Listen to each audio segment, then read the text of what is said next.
Yo tout le monde! Bon, on se retrouve pour un nouveau tuto cette fois-ci sur le kick bass, plus en style trance. Je vais vous montrer tout de suite ce que ça donne. Donc c'était les basses que j'avais utilisées pour le tuto sur l'acide. Ah mince, désolé pour le son. Voilà, ce genre de basse, bien un triolet. Ensuite, voilà, c'est juste des patterns différents. Des choses qu'on retrouve assez souvent. Et sinon, en mode ternaire.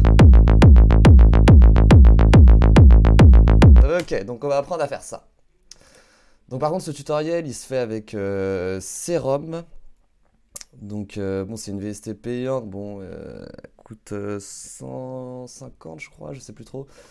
Mais bon, c'est hyper pratique, hein, vraiment. S'il y a s'il y a des VST à investir, c'est vraiment Serum, quoi. Moi, j'utilise presque dans tout, même dans la fabrication de kick maintenant.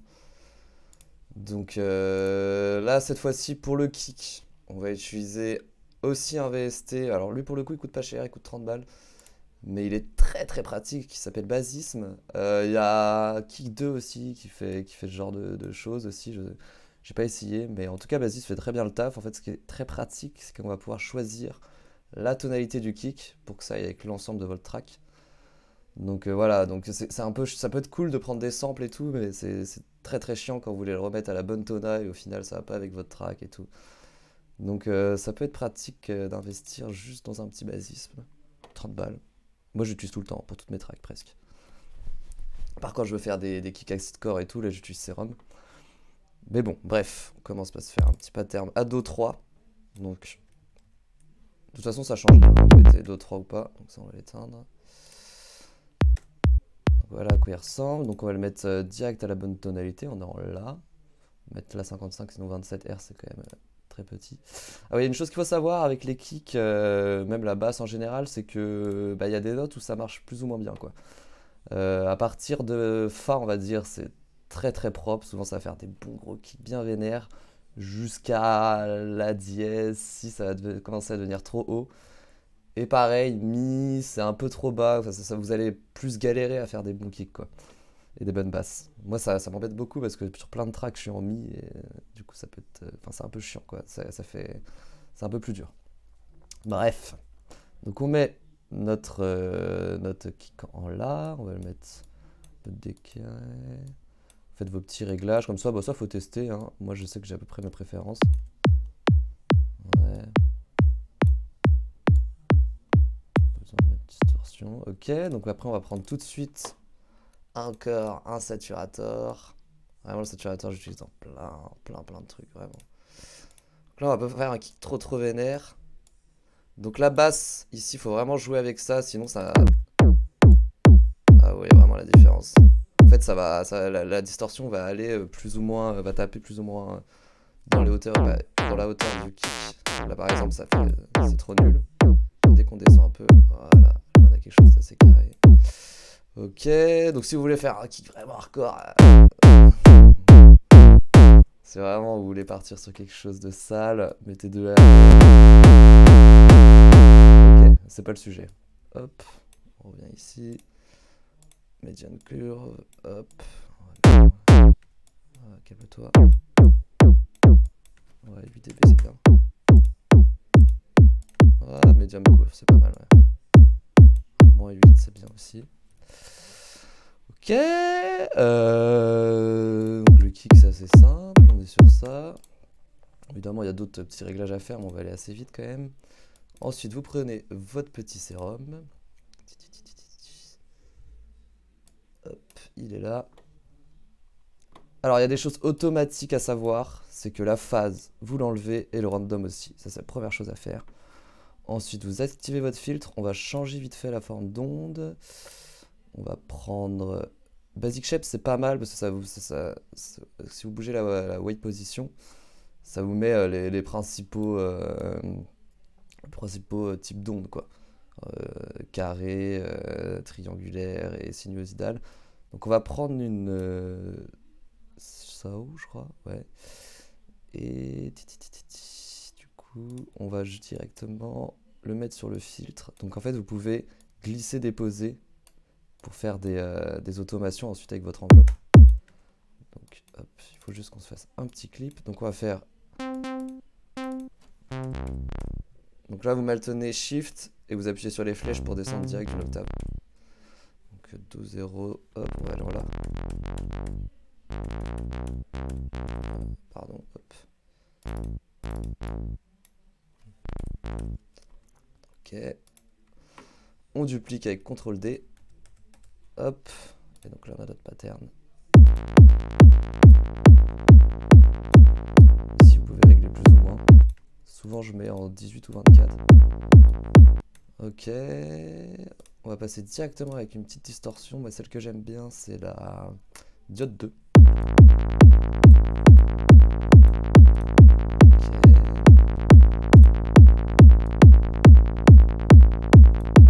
Donc ça, c'est l'enveloppe de votre première onde.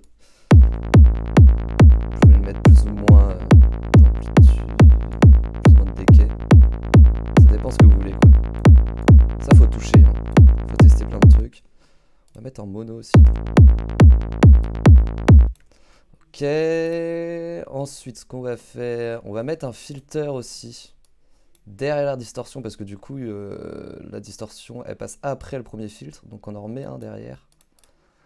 Hop, on va mettre la même enveloppe, on glisse. Voilà. Ah oui, petit truc qu'on a oublié aussi, on peut mettre un compresseur en multiband. Alors ça, c'est un peu galère à régler. Au début, ça rend pas très bien, mais au final, c'est nécessaire. Mettre un peu plus de mid.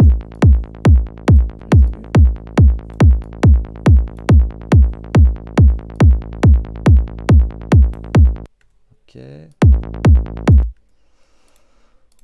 Ok, je veux juste vérifier. Non, j'avais pas mis de... J'avais mis juste une distorsion. Ok. Ok.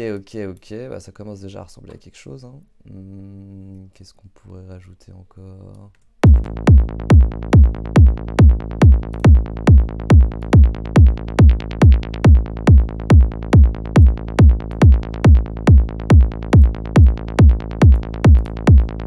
Ok. Donc ensuite, on va rajouter un LFO Tool. Donc ça, c'est pour le sidechain. Donc ça va être très pratique. Là encore, ça va. Mais aussi, il y en a besoin d'un petit peu parce que... Pour enlever un petit peu ça, on va mettre un peu smooth. Donc ça fait plus ou moins.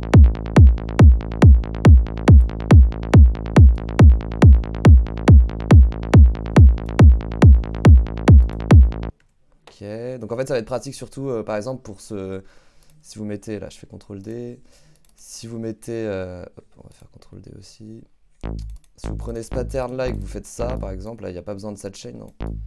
Parce que, en fait, la note tape, le kick tape ici, et là c'est votre base. Donc là, il n'y en a pas besoin. Mais quand vous mettez une note ici, c'est mieux de mettre un petit sidechain. Donc si vous n'avez pas les LFO Tool, vous pouvez faire un sidechain avec le compresseur aussi. Donc par exemple, vous l'activez, vous l'ouvrez, vous appuyez sur sidechain. Là, vous allez choisir votre basisme. Et donc là, ça va compresser en même temps, ça va faire un sidechain.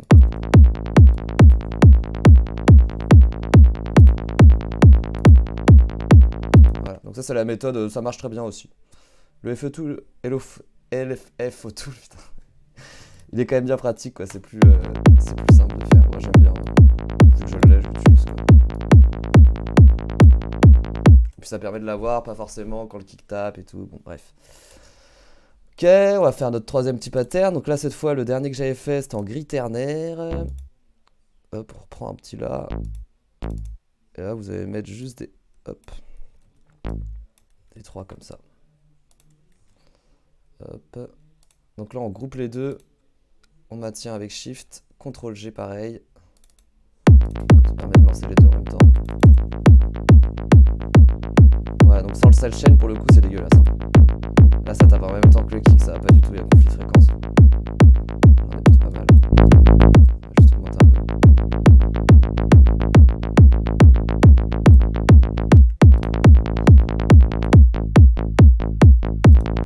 Ok, bah ça commence à être pas trop mal. Après, vous pouvez tenter avec d'autres formes d'ondes, hein. J'aime bien aussi celle-là.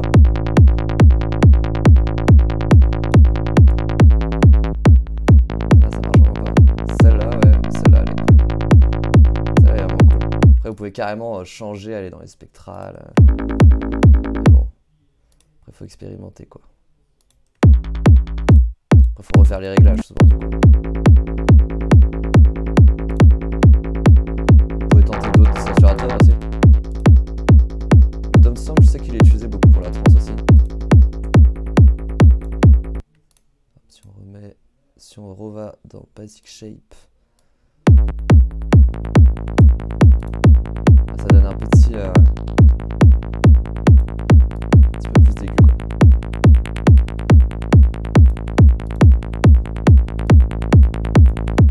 Ah oui, alors petit truc que j'avais oublié aussi, vous pouvez, parce que je trouvais qu'il ressemblait pas encore assez à celui que je vous ai montré au début, vous pouvez aller dans les FX là, et vous allez monter un petit peu le drive sur votre filter, ça va rajouter un petit peu plus de gras à la basse.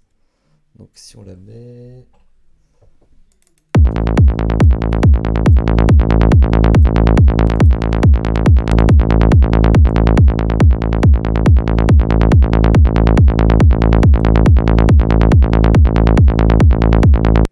Voilà, ça donne un peu plus de grain, quoi. Oui, alors, petite dernière chose aussi, il vaut mieux resampler le kick, ne pas le laisser en basisme. Parce que si par exemple vous faites des doubles croches ou des trucs comme ça va bugger, ça va pas faire un bon son. Donc prenez une piste MIDI, piste audio. Ce que vous allez faire, c'est que vous allez le mettre en resampling ou alors vous choisissez directement votre piste basisme. En gros, le resampling, ça va enregistrer tout ce qui sort du master. Donc il suffira de solo, je vais vous montrer. On resample, je solo la piste que je veux enregistrer, j'appuie sur la maman ici, et ensuite j'enregistre comme ça. Donc.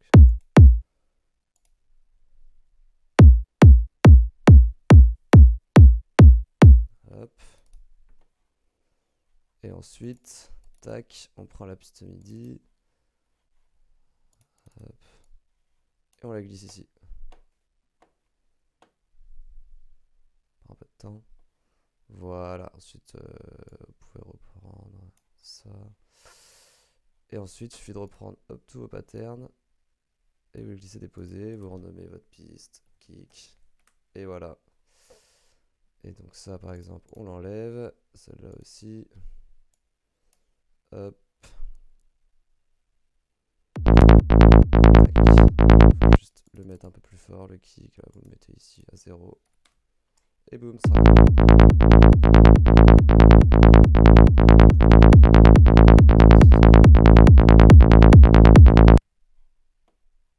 Voilà, j'espère que ce petit tuto vous aura plu. Alors Serum, un superbe VST, hein. Vraiment, je conseille vraiment d'investir là-dedans. C'est hyper visuel, vous avez tout. Enfin, vraiment, ça permet vraiment de comprendre comment ça marche des enveloppes, des LFO. C'est vraiment très très visuel, très instinctif. Donc voilà, si vous avez envie d'investir dans un VST, prenez Serum. Et Basisme aussi, franchement, pour 30 balles, ça fait vraiment le taf. Vous pouvez choisir la tonalité que vous voulez. Et puis ensuite, avec une bonne chaîne d'effets, ça rend quand même des kicks assez propres. Voilà, j'espère que ce tuto vous aura plu et à une prochaine.